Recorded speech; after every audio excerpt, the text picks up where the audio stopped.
കാരണം ജിസ്മോളെ സംബന്ധിച്ച് ഒരിക്കലും അങ്ങനെ ഒരു ചെയ്യുന്നയാളാണെന്ന് നമുക്ക് ആർക്കും ധരിക്കാൻ സാധിക്കില്ല. കാരണം അത്രയേറെ ബോൾഡായ ഒരു കുട്ടി എന്നുള്ള നിലയിൽ, നമ്മളോടെല്ലാം ഏറ്റവും അടുത്ത സ്നേഹത്തോടെ പെരുമാറിയ ഒരു വ്യക്തി എന്നുള്ള നിലയിൽ നമുക്കൊരിക്കലും അങ്ങനെ ജിസ്മോൾ ചെയ്യാൻ ഉണ്ടായ സാഹചര്യം എന്താണ്?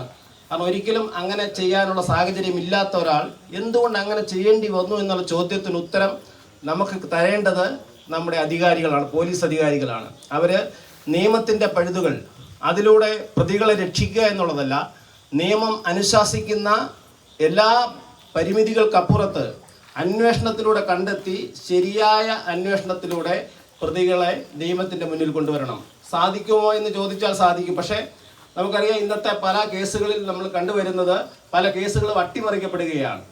ഒരിക്കലും മരിച്ചവർക്ക് വേണ്ടിയല്ല നിലകൊള്ളുന്ന ആളുകൾ, ജീവിച്ചിരിക്കുന്നവർക്ക് വേണ്ടിയാണ്.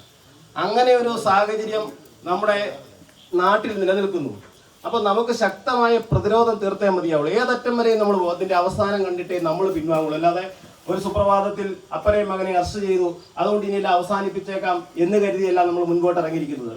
ഇത് അവർക്ക് ശിക്ഷ വാങ്ങി കൊടുക്കുന്നതും വരെ ഏത് കോടതിയിൽ പോകണമെങ്കിലും ഏത് നിയമത്തിൻ്റെ അനുശാസിക്കുന്ന അനുസരിച്ചുള്ള കാര്യങ്ങൾ ചെയ്യുന്നതിൽ നമ്മൾ മുൻപന്തിയിലാണ്. ഇപ്പോൾ ഹൈക്കോടതിയിൽ നിന്ന് അഭിഭാഷകരെ നമ്മളോട് നേരിട്ട് ബന്ധപ്പെടുന്നുണ്ട്. അവർ പല കാര്യങ്ങളും ഞങ്ങളോട് സംസാരിക്കുന്നുണ്ട്. അതോടൊപ്പം ജിസ്മോള് ഹൈക്കോടതിയിലായിരുന്ന സമയത്ത് തന്നെ നമുക്കറിയാം, ഹൈക്കോടതി ജഡ്ജിമാരുമായിട്ട് അടുത്ത ബന്ധം പുലർത്തിയ ചെറുപ്പത്തിൽ തന്നെ ഇപ്പോൾ ഹൈക്കോടതി ജഡ്ജിമാരായിരിക്കും നാഗരേഷ് സാറ്, അങ്ങനെയുള്ള ആളുകൾ നമ്മുടെ നല്ല ബന്ധം പുലർത്തിയ ആളാണ് ജിസ്മോള്.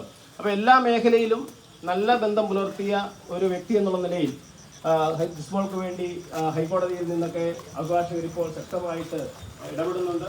അപ്പോൾ അങ്ങനെ പലതരത്തിലുള്ള ഇടപെടൽ ഉണ്ടാകുമ്പോൾ ജനങ്ങൾ ഏറ്റവും നമ്മളാണ് യഥാർത്ഥ പ്രതികളെ ദൈവത്തിൻ്റെ മുന്നിൽ കൊണ്ടുവരാനുള്ള പ്രക്ഷോഭങ്ങൾക്ക് നമ്മൾ നേതൃത്വം കൊടുക്കേണ്ടത്. അതിൽ നിരവധി ആളുകൾ, ഇപ്പം എൻ്റെ കൂടെ പഠിച്ച കുറച്ച് ആളുകൾ അവിടെയുണ്ട്. അവരൊക്കെയാണ് അതിൻ്റെ മുൻപന്തിയിൽ നിന്ന് ആ കാര്യങ്ങൾ നടത്തിയത്. എന്തായാലും അതിനൊക്കെ ആ പ്രതിഷേധത്തിനൊക്കെ എത്തേണ്ട ചെവികളിൽ എത്തി എന്നുള്ളതാണ് ആ പ്രതിഷേധത്തിൻ്റെ ഫലമായി ഇന്ന് നടക്കുന്ന ചില അറസ്റ്റുകൾ. പക്ഷെ ഞങ്ങൾ അതിനെ ആശങ്കയോടെ കാണുകയാണ്. കാരണം അതിലേറ്റവും കൂടുതൽ അതറിയാവുന്ന ആളെന്ന് പറയുന്നത് ഞാനും അശോകുമാണ്. ഈ പോലീസ് സ്റ്റേഷനുമായി ബന്ധപ്പെടുന്നതും അറസ്റ്റുമായി ബന്ധപ്പെട്ടുണ്ടായ ചില മൊഴികളുടെ വൈരുദ്ധ്യങ്ങളുമൊക്കെ മനസ്സിലാക്കിയവരാണ് ഞങ്ങൾ. ആ മൊഴികളിലൊക്കെ ഞങ്ങൾക്ക് ആശങ്കയുണ്ട്.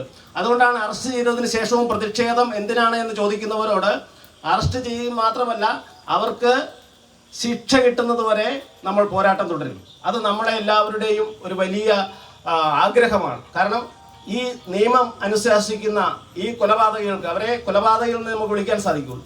അത്രയേറെ ക്രൂരമായി പെരുമാറിയ ഒരു കുടുംബമാണ് എന്നുള്ളത് അവിടുത്തെ നാട്ടുകാർ പോലും ഇപ്പോഴാണ് അറിയുന്നത്. അപ്പോൾ അത്രയേറെ നമുക്കൊക്കെ ആശങ്കയുണ്ട്, വേദനകളുണ്ട്. നമ്മളെല്ലാം വേദനകൾ ഉള്ളിലൊതുക്കിക്കൊണ്ടാണ് നമ്മളെല്ലാവരും ഇതിനു വേണ്ടിയുള്ള പോരാട്ടങ്ങൾക്ക് നേതൃത്വം കൊടുക്കുന്നത്. തീർച്ചയായും ഇന്ന് ഈ കാലാവസ്ഥ വളരെ പ്രതികൂലമായിരുന്നുവെങ്കിലും കാലാവസ്ഥ മാറി, മാനം തെളിഞ്ഞു.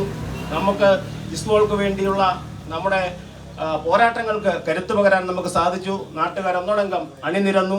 തീർച്ചയായും മുന്നോട്ടുള്ള നമ്മുടെ ഈ യാത്രയിൽ രാഷ്ട്രീയ ജാതി മത ഭേദമന്യേ നീതിക്ക് വേണ്ടിയാണ് നമ്മൾ പോരാടുന്നത്. അതല്ലാതെ വേറെ ഒരാവശ്യവും നമുക്കില്ല. നമുക്ക് ആരോടും വിരോധമില്ല, നമുക്ക് ആരോടും പ്രതികാരം ചെയ്യില്ല. പക്ഷേ ജിസ്മോൾക്ക് നീതി ലഭിച്ചേ മതിയാവൂ. അതിനുവേണ്ടി ഏതറ്റം വരെയും പോകാൻ ഈ സമൂഹം തയ്യാറാണെന്ന് വിളിച്ചോതിക്കൊണ്ടാണ് ഇന്ന് ഈ കോരിച്ചൊരിയുന്ന മഴയത്ത് പോലും ഇത്ര ആളുകൾ ഇവിടെ എത്തി ഈ പ്രതിഷേധ സംഗമത്തിൽ പങ്കെടുത്തിരിക്കുന്നത്. 4 പേരുടെ പ്രതികൾ ആണ് പറഞ്ഞത്. അതിലൊരു പ്രധാന പ്രതി ഉണ്ട്. അത് ജിമ്മിയുടെ അമ്മാവനാണ്. മുൻ മെമ്പർ ബിനോയ് എന്ന് പറയുന്നയാൾ ഒരു പ്രധാന പ്രതിയാണ്. കാരണം ഇവിടെ സൂചിപ്പിച്ചതുപോലെ പല പ്രാവശ്യം വീട്ടിൽ ആത്മഹത്യയ്ക്ക് ശ്രമിച്ച ജിസ്മോള് എന്ന് പറയപ്പെടുന്നു. അന്ന് രാവിലെ ജിസ്മോളുടെ പിതാവിനെ UK ഫോൺ വിളിക്കുന്നത് ജിസ്മോളുടെ ഫോണിൽ നിന്ന് ഈ ജിമ്മിയുടെ അമ്മാവനാണ് ഫോണിൽ വിളിക്കുന്നത്. അതുവരെ ജിസ്മോളുടെ ഫോൺ ഓഫായിരുന്നു. അന്ന് ഈ സംഭവം ഉണ്ടായപ്പോൾ ഈ ജിസ്മോളെയും കുട്ടികളെയും കാണാനില്ല എന്നും പറഞ്ഞ് തോമസിനെ വിളിക്കുന്നത് ജിസ്മോളുടെ ഫോണിൽ നിന്ന് ഈ ജിമ്മിയുടെ അമ്മാവനാണ്. അങ്ങനെ കൈഞ്ഞരമ്പ് മുറിച്ചിട്ടുണ്ടെങ്കിൽ അവിടെ രക്തം ആ വീട്ടിലുണ്ടാവും, തളം കെട്ടി കിടപ്പുണ്ടാവും. ഹാർപ്പിക്ക് കൊടുത്തിട്ടുണ്ടെങ്കിൽ കുട്ടികൾ ശ്രദ്ധിച്ചിട്ടുണ്ടാവും. ഇതൊക്കെ നടന്ന സംഭവങ്ങൾ മുഴുവൻ അവിടെ കഴുകി വൃത്തിയാക്കിയിട്ടുണ്ട്.